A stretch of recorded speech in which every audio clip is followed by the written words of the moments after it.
Bolo, seorang perawat di Surabaya, mempunyai kisah hidup yang penuh warna dan kejutan sebelum dikukuhkan sebagai guru besar di bidang hukum dari sebuah universitas di negeri jiran Malaysia.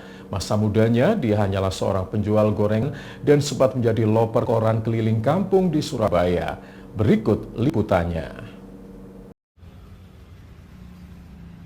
Sunarno Ediwibowo adalah seorang profesor di bidang hukum di kota Surabaya yang tak pernah patah semangat dalam menempuh pendidikan.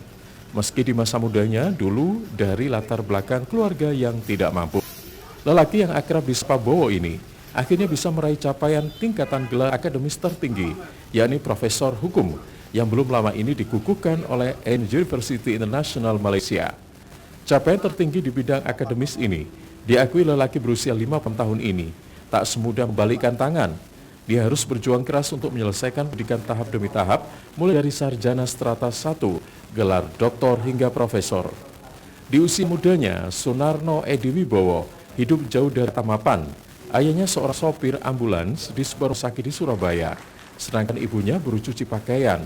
Kendati demikian, Bowo tetap bersekolah meski dia harus membantu orang tua berjualan gorengan keliling kampung dan menjadi loper koran untuk menambah biaya pendidikan.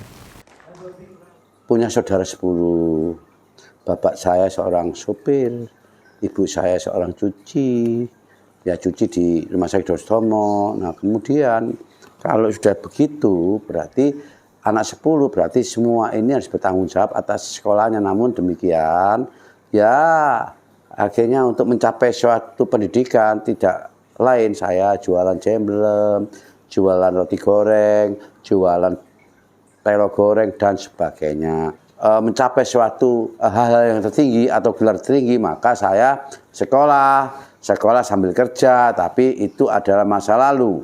Oleh karena itu dari S1 saya keluar dari pegawai negeri, farmasi, UNER itu akhirnya jadi pengacara praktek 94. Meski telah menjadi seorang profesor hukum, tak membuat ayah dua anak ini menjadi jumawa di bidang pendidikan.